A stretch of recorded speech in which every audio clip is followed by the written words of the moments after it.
नमस्कार, मैं श्यामगिरी। आप देख रहे हैं टीवीसीएन न्यूज। टीवीसीएन न्यूज में आप सभी दर्शकों का स्वागत है। ईरान इजराइल के युद्ध ने भारत पर जो कहर ढाया, एक तबाही का मंजर दिख रहा है। कल शेयर मार्केट के 14 लाख करोड़ क्रैश होने के बाद जो अफरा तफरी का माहौल देश के अंदर हुआ है, वह बहुत ही चिंताजनक है। लेकिन दुर्भाग्य यह है और चिंता की बात यह है कि हमारे देश की सरकार उस पर चर्चा करना नहीं चाहती। अब इस सरकार ने, मोदी सरकार ने एलपीजी घरेलू के रेट 60 रुपया बढ़ाए और 21 दिन बुकिंग का जो टाइम था उसे 25 दिन का कर दिया। लेकिन कमर्शियल सिलेंडर पर 115 रुपया की बढ़ोतरी हुई। लेकिन दुर्भाग्य की एक दिन बाद ही कमर्शियल सिलेंडर को पूरे भारत में बंद कर दिया। इसका असर करोड़ों लोगों के रोजगार पर पड़ा, जिससे एक अफरा तफरी का माहौल पूरे देश के अंदर बन गया। रेस्टोरेंट, होटल आदि लॉकडाउन की स्थिति में आ गए और ताला लग गए। इससे वह मजदूर भी प्रभावित हो रहे हैं कि जो सप्लाई कर रहे थे, अब जैसे खाना लोग ऑर्डर कर रहे थे ऑनलाइन, उसमें भी पूरी तरह से बंद कर हो गया। और जो होटल जिसमें लोग ठहरते थे, वह होटल भी बंद के कगार पर इसलिए आ गए क्योंकि रेस्टोरेंट में खाना नहीं मिलेगा तो रह के क्या करेंगे।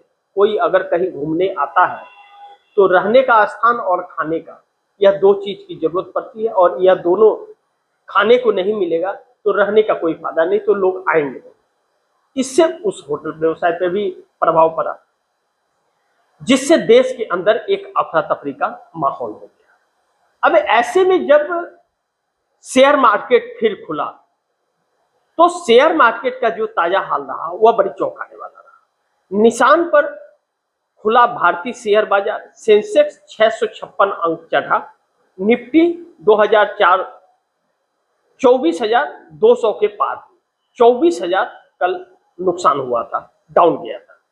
अमेरिका ईरान तनाव कम होने के संकेत और कच्चे तेल की कीमतों में गिरावट के चलते मंगलवार को भारतीय शेयर बाजार में बढ़त के साथ खुला।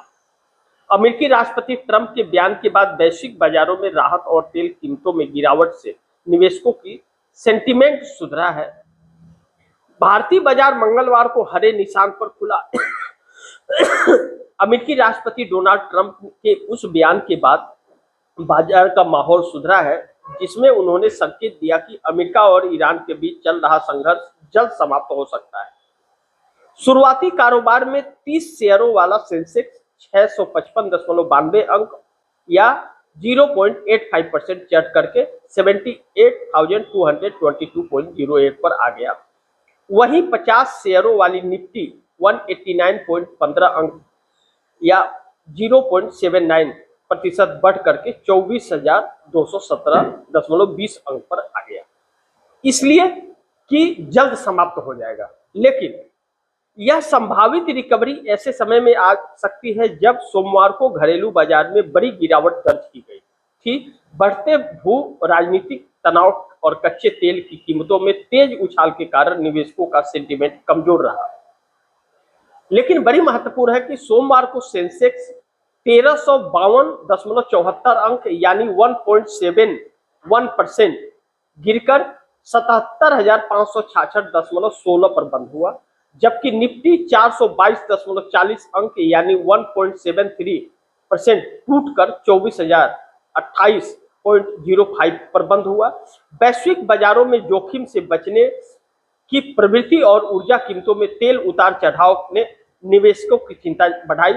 कच्चे तेल और एशिया बाजार का असर।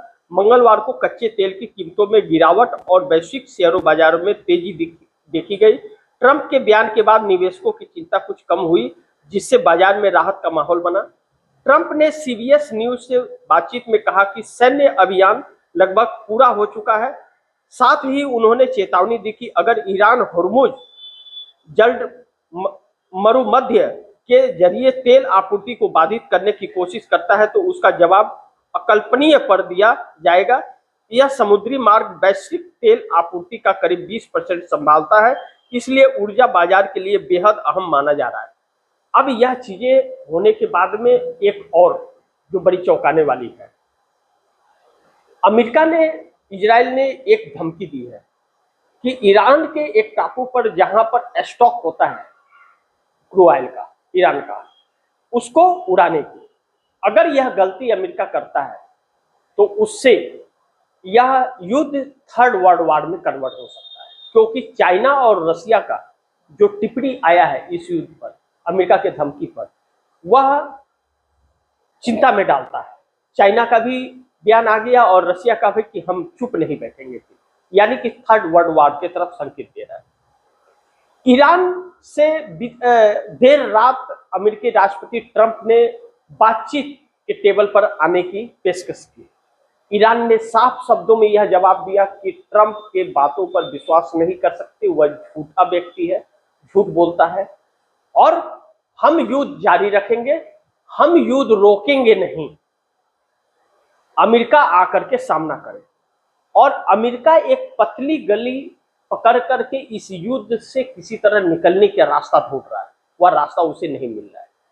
काफी धन खर्च हो रहे हैं अमेरिका के, और अमेरिका के अंदर जैसे जैसे सेना के डेड बॉडी जा रहे हैं, लोगों का आक्रोश बढ़ रहा है और विरोध ट्रंप का हो रहा है। नवंबर महीने में अमेरिका में मध्यवर्ती चुनाव है, और उस चुनाव के अंदर ट्रंप को हारने के आसार ज्यादा अब नजर आ रहे हैं। इसलिए ट्रंप इस जंग को भी जीतना चाहते हैं, लेकिन यह जंग एक अलग दिशा लेता हुआ यह युद्ध ईरान इजराइल का नजर आ रहा है।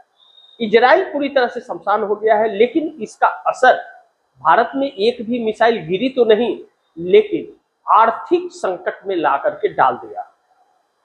अब भारत के अंदर इस युद्ध का जो असर पड़ा, और एलपीजी की वजह से जो कमर्शियल एलपीजी बंद होने से जो आफतें आई हैं, वह करोड़ों लोगों के बेरोजगारी तक पहुंच गई। ऐसे में नरेंद्र मोदी सरकार बहुत संकट में है, और अगर घरेलू गैस पर प्रभाव पड़ा और पेट्रोल डीजल पर प्रभाव पड़ा, जो पड़ना शुरू हो चुका है, जगह जगह पेट्रोल पंपों पर लंबी लाइन, या पेट्रोल पंप पर नो पेट्रोल का जो बोर्ड मिल रहा है, वह सरकार को चिंता में डाल रहा है, वह आम व्यक्ति को सड़क पर उतरने के लिए मजबूर करने वाला है। नरेंद्र मोदी पार्लियामेंट से भाग रहे हैं, विपक्ष के सवालों का जवाब नहीं दे रहे हैं, विपक्ष घेर रहा है, और सरकार बुरी तरह से फंसी हुई है। ऐसे में एनडीए गठबंधन की सरकार है, भारतीय जनता पार्टी के पास बहुमत नहीं है, सरकार संकट में है, और सहयोगी दलों के छोड़ने का गठबंधन उम्मीद ज्यादा बढ़ जा रहा है। ऐसे में अगर सहयोगी दलों ने समर्थन वापस लेने पर विचार करना शुरू कर दिया, जो विपक्ष में के संपर्क में बताए जा रहे हैं, तो फिर मोदी सरकार के लिए बहुत ही बड़ी संकट आप खड़ी होगी। यह युद्ध और यह बजट सेशन का दूसरा भाग पार्लियामेंट का, जो 9 मार्च से शुरू होकर के 13 अप्रैल तक चल रहा है, यह नरेंद्र मोदी सरकार के लिए अग्नि परीक्षा से कम नहीं है।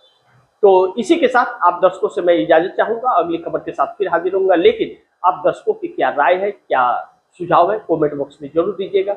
इस खबर को ज्यादा से ज्यादा शेयर कीजिएगा, अपने दोस्तों को भी कहिएगा आगे शेयर करें। आपने अगर टीवीसीएन न्यूज को सब्सक्राइब नहीं किया, सब्सक्राइब कर लीजिए, अपने दोस्तों को भी कहिएगा टीवीसीएन न्यूज को सब्सक्राइब करें। मिलते हैं अगली खबर के साथ, तब तक के लिए नमस्कार।